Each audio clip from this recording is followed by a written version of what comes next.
bienvenue à Parole de grâce, une émission d'édification et de fortification de foi. Parole de grâce, c'est une émission qui est subdivisée en 4 rubriques. La première, l'exhortation. Ensuite, nous avons les temps de prière. Après, nous avons les temps de témoignage. Et ensuite, pour terminer, nous avons la rubrique de questions-réponses. Il faut dire que Parole de grâce est une émission qui s'inscrit dans la vision d'atteindre les non atteints, les moins atteints et les mal atteints par l'Esprit et la parole de Dieu. Vous pouvez toutefois nous faire parvenir vos témoignages et vos questions via les liens qui seront inscrits au bas de vos écrans. Nous serons vraiment heureux de prendre connaissance de vos témoignages, de les partager avec nos différents frères et sœurs de par le monde entier, mais également apporter des éléments de réponse aux différentes interrogations que vous pouvez avoir sur la foi et sur la vie chrétienne. Nous sommes vraiment heureux de partager ces moments avec vous. C'est notre premier numéro et nous croyons que le Seigneur, pour qui la distance n'est pas une barrière, nous fera du bien au travers de cette émission. Je suis l'apôtre Naudier, l'instrument que le Seigneur s'est choisi aujourd'hui pour pouvoir nous conduire dans ces temps d'excellence, de partage et de communion avec son Esprit. Nous célébrons le nom de l'Éternel. Alors, ce soir, nous allons puiser notre texte de partage dans le livre de Proverbes au chapitre 4. Nous allons lire le verset 23. Je suis dans la version 8 secondes. La Bible dira: garde ton cœur plus que toute autre chose, car de lui viennent les sources de la vie. Garde ton cœur plus que toute autre chose, car de lui viennent les sources de la vie. Je voudrais lire, ou sinon relire, le même passage dans la version français courant. C'est plus explicite et je pense que ça va nous servir vraiment pour faire asseoir ce que nous voulons véhiculer ce soir comme information.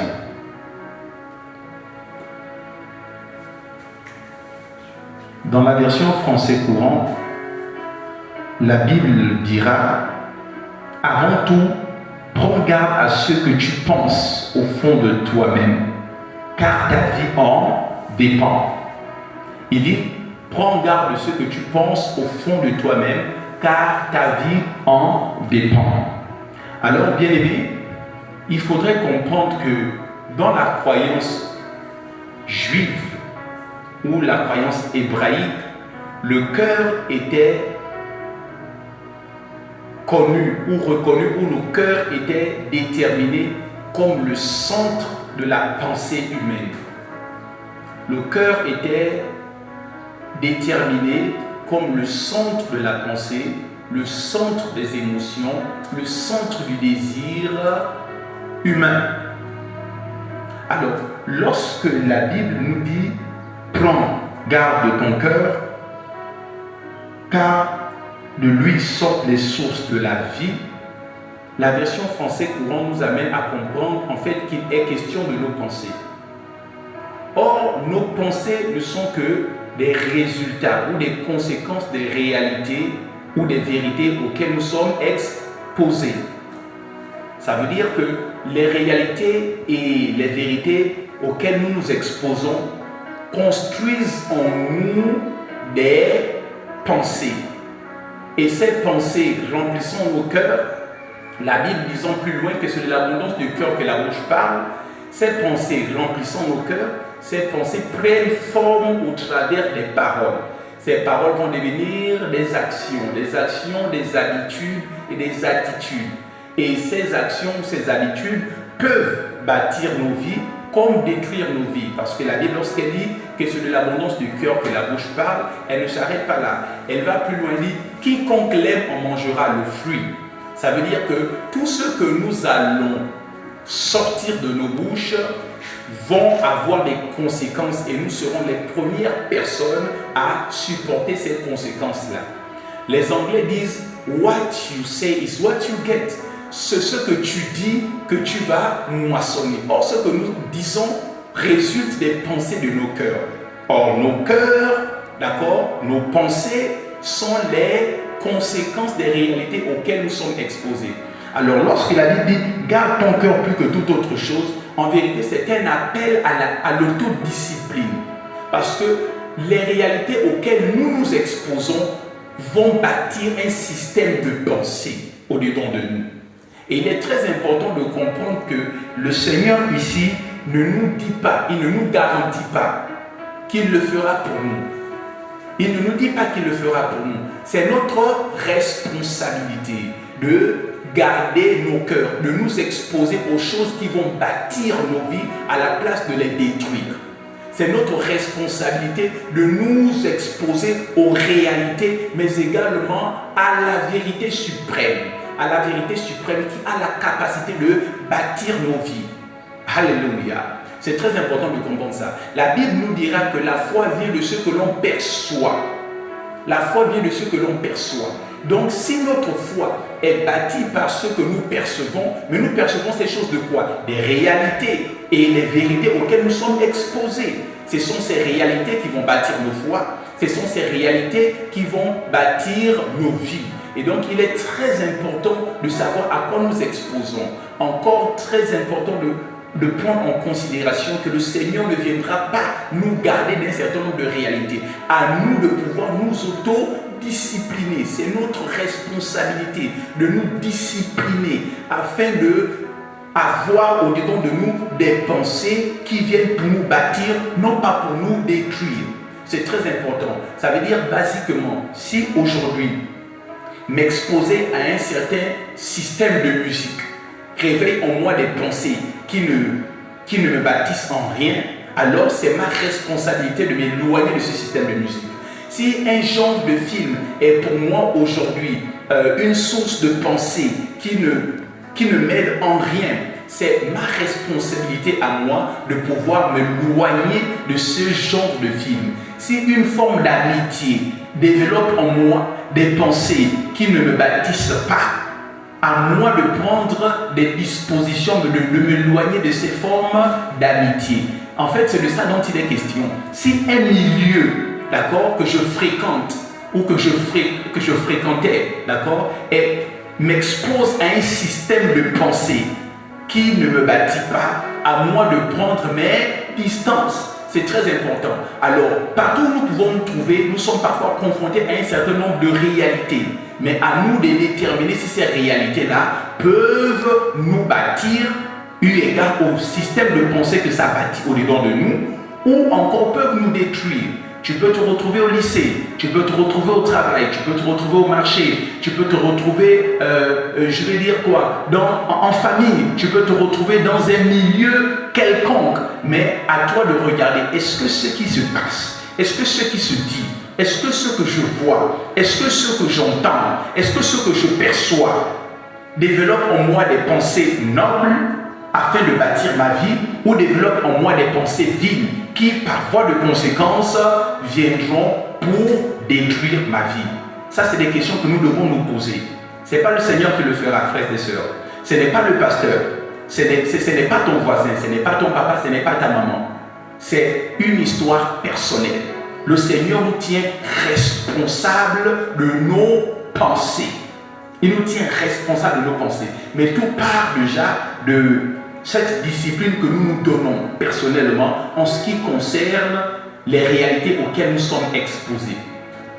Alléluia. Et donc, bien aimés, très rapidement, ce soir, le Seigneur nous rappelle notre responsabilité en tant que chrétien, notre responsabilité en tant que fils du royaume, notre responsabilité en tant que pasteur, notre responsabilité en tant que disciple de Christ, qui consiste vraiment à faire passer un tri. Faire passer un tri, c'est très important. Ce à quoi nous nous exposons. Parce qu'en vérité, nos pensées vont résulter en paroles. Ces paroles vont arriver au niveau des actions. Les actions répétées deviennent des habitudes. Les habitudes vont déteindre dans une forme de nature. Et la nature nous conduit soit à la mort, soit à la vie. selon le type de réalité et de vérité auquel nous sommes exposés. Alléluia. Alors je pense que nous avons tous compris ce que le Seigneur veut nous amener à recevoir ce soir comme information.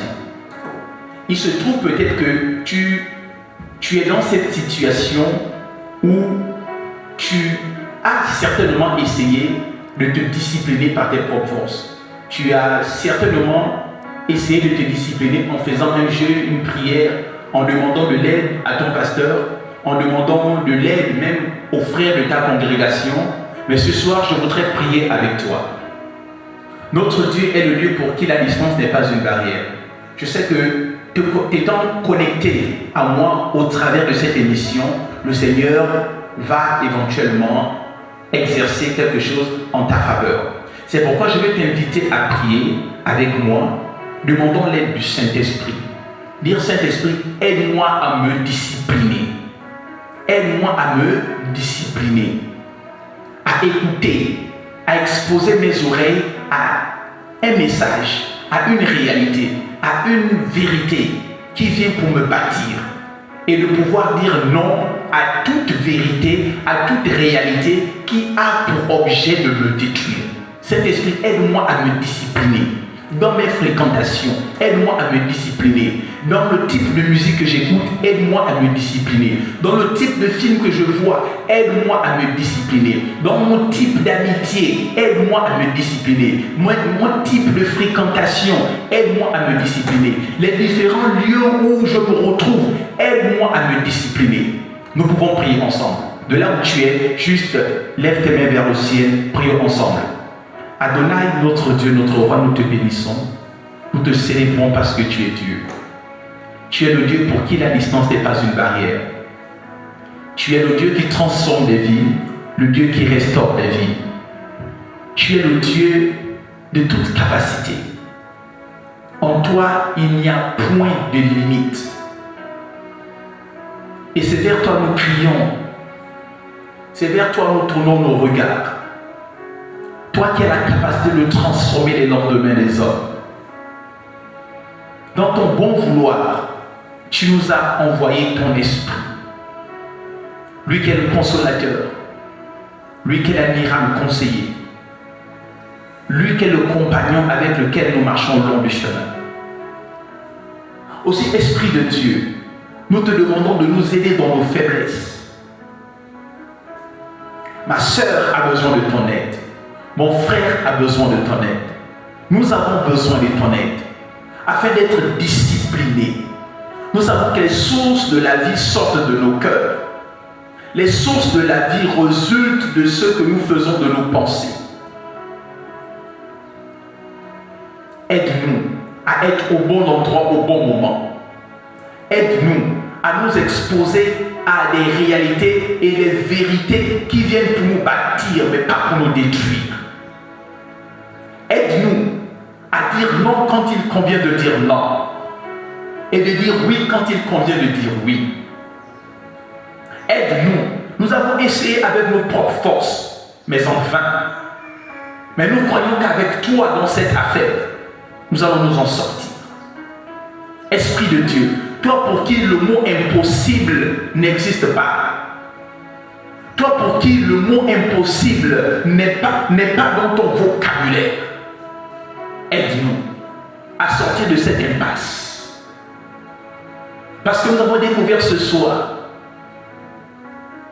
que nous sommes les gardiens de nos vies. Parce que nos pensées déterminent l'issue de nos vies. Aide-nous, Saint-Esprit. Aide-nous. Nous croyons que par toi, nous pouvons nous discipliner. Nous pouvons nous discipliner. Aide-nous. Merci. Merci pour ton intervention. Merci pour ton intervention, Esprit de Dieu. Tu es celui, lorsque nous crions, tu te manifestes. Et nous croyons que tu es présent. Nous croyons que tu es présent. Et que tu as pris le contrôle. Adonai, merci. Tu es Dieu. Nul n'est comparable à toi. Nul n'est semblable à toi. Tu es le Dieu qui transforme des vies. Tu es le Dieu qui transforme des destinées. Nous te disons merci. Merci. Merci. Dorénavant, nous sommes disciplinés.